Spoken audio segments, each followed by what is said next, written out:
Des trous noirs de taille infime, capables de percer des planètes entières, pourraient traverser des objets terrestres en ce moment même. Ces objets pourraient-ils inclure votre propre corps? Très probablement. La clé réside dans le fait que, théoriquement, les trous noirs peuvent varier considérablement en taille, allant de ceux pesant plusieurs milliards de fois la masse du Soleil à d'autres, minuscules, bien plus légers qu'un simple trombone. Ces petits trous noirs, appelés trous noirs primordiaux, pourraient précisément être ceux qui traversent votre bras ou votre jambe à l'instant. Les trous noirs primordiaux, étant si minuscules, n'ont laissé jusqu'ici aucune preuve directe de leur existence. Cependant, un groupe de physiciens a proposé une méthode originale, chercher leurs traces dans des objets du quotidien. Bien qu'ils soient incroyablement petits, ils seraient tout de même assez grands pour être observés au microscope. Les probabilités de détecter ces traces demeurent infimes, mais leur recherche ne nécessiterait que peu de ressources. Qu'est-ce qui rend les trous noirs primordiaux si singuliers? Ils auraient pu se former peu après le Big Bang, dans les conditions extrêmes de l'univers primordial.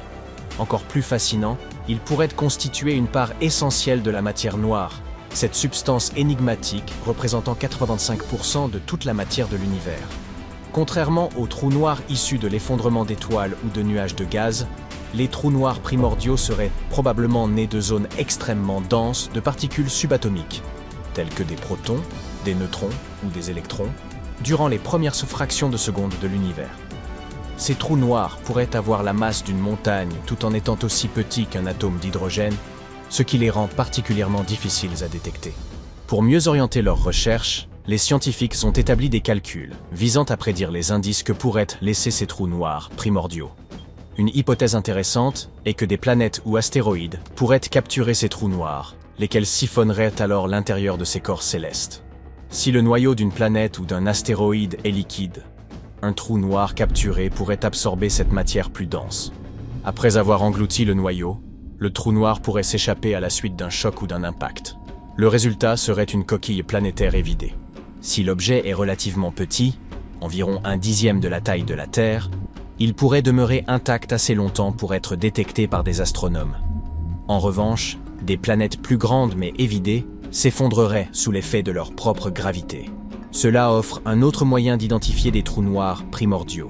Si une petite planète ou une lune présente une densité bien inférieure à la normale, cela pourrait indiquer qu'elle est creuse et peut être sculptée par un trou noir.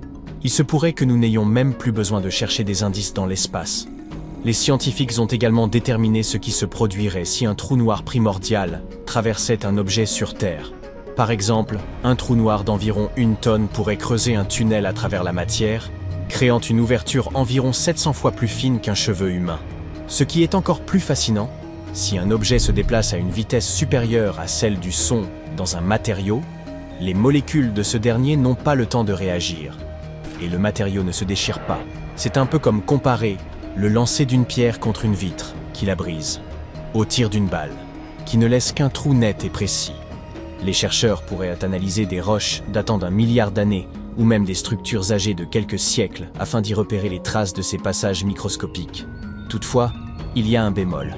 Les chances de trouver un tel tunnel sont extrêmement faibles. D'après les calculs des chercheurs, la probabilité qu'un trou noir primordial traverse une roche particulière, vieille d'1 milliard d'années, n'est que d'1 sur 10 000. Malgré cela, la simplicité du test justifie qu'on s'y intéresse. Abordons maintenant les risques pour vous, ou pour votre chien, si un trou noir primordial devait vous traverser. Soyons clairs. Les probabilités que cela se produise au cours de votre vie, ou de celle de votre chien, sont astronomiquement faibles. Mais si cela devait arriver, inutile de paniquer. Contrairement aux planètes ou aux roches anciennes, les corps humains ou animaux ne subissent qu'une faible tension interne. Il semble difficile de croire qu'un trou noir primordial puisse passer à travers vous sans que vous vous en aperceviez. Pourtant, pendant que vous regardez cette vidéo, des milliers de milliards de neutrinos traversent votre corps à la vitesse de la lumière, et vous ne ressentez absolument rien. Ces particules sont surnommées particules fantômes, et ce surnom n'est pas anodin. Peut-être qu'un jour, nous surnommerons également les trous noirs primordiaux des trous noirs fantômes. Quoique tout cela puisse sembler hautement spéculatif, des recherches de ce genre sont cruciales.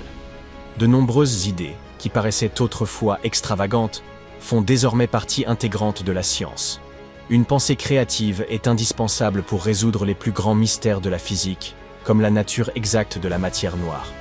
Cela fait 80 ans que les esprits les plus brillants s'attaquent à ces problèmes sans trouver de solution. Ainsi, il ne suffit pas d'apporter de petites modifications aux théories existantes. Il faut repenser complètement notre manière d'aborder ces questions. Revenons au sujet des trous noirs. Les astronomes ont récemment découvert un trou noir de faible masse qui intrigue la communauté scientifique. En effet, il existe une absence notable de trous noirs ayant une masse comprise entre 2 et 5 fois celle du Soleil. Les scientifiques ignorent si ces petits trous noirs sont simplement difficiles à détecter ou s'ils sont véritablement rares. Cette nouvelle découverte pourrait bien offrir des pistes pour résoudre le mystère. Ce trou noir se situe précisément au cœur de cette lacune, avec une masse équivalente à environ 3 fois et demi celle du Soleil. Les chercheurs l'ont repéré grâce à son compagnon, une étoile géante rouge massive située à environ 5800 années-lumière de la Terre. Bien que cette étoile ne soit que 2,5 fois plus massive que le Soleil, elle est environ 13 fois plus grande et brille 100 fois plus intensément. Les astronomes ont fait cette découverte en s'appuyant sur les données du vaisseau spatial Gaïa de l'Agence spatiale européenne, qui cartographie les mouvements de plus d'1 milliard d'étoiles dans notre galaxie. Gaïa excelle dans la surveillance des déplacements en 2 dimensions des étoiles, latéraux et verticaux. Toutefois, des observations à l'aide de télescopes terrestres étaient nécessaires pour déterminer les mouvements de la géante rouge en direction de la Terre. Ces observations ont révélé un fait étonnant. 2 objets se déplaçaient ensemble dans une large orbite presque circulaire. Cette orbite a suscité des interrogations. Le trou noir aurait dû se former à la suite d'une supernova, l'explosion extrêmement lumineuse d'une étoile, qui aurait alors perdu une grande partie de sa masse très rapidement. Une telle perte aurait dû en perturber l'orbite. Selon une règle fondamentale de la mécanique orbitale, si un système binaire perd la moitié de sa masse, les 2 objets devraient en se séparer. Même si la perte de masse n'a peut-être pas été aussi drastique dans ce cas précis, elle aurait dû produire une orbite étirée et ovale, pas une orbite quasi circulaire, comme celle observée. Un autre point problématique pour cette théorie est le comportement des explosions de supernovae, qui ne sont pas toujours parfaitement symétriques. Si l'explosion avait été déséquilibrée, le trou noir résiduel aurait pu être dévié de sa trajectoire et se séparer de son étoile compagne. Cela pourrait expliquer la rareté des petits trous noirs observés. Beaucoup pourraient errer seuls dans la galaxie, invisibles et non détectés. C'est précisément ce qui rend la découverte de ce système binaire si intrigante. Une autre hypothèse mérite également d'être considérée. Il est possible que le trou noir et la géante rouge aient initialement appartenu à un système stellaire triple, avec 2 étoiles massives au centre et la géante rouge orbitant plus à l'extérieur. Le trou noir actuel aurait alors pu se former après la fusion des 2 étoiles centrales. Il n'est pas exclu non plus que l'objet invisible du système soit en fait composé de 2 petits objets compacts plutôt que d'un seul.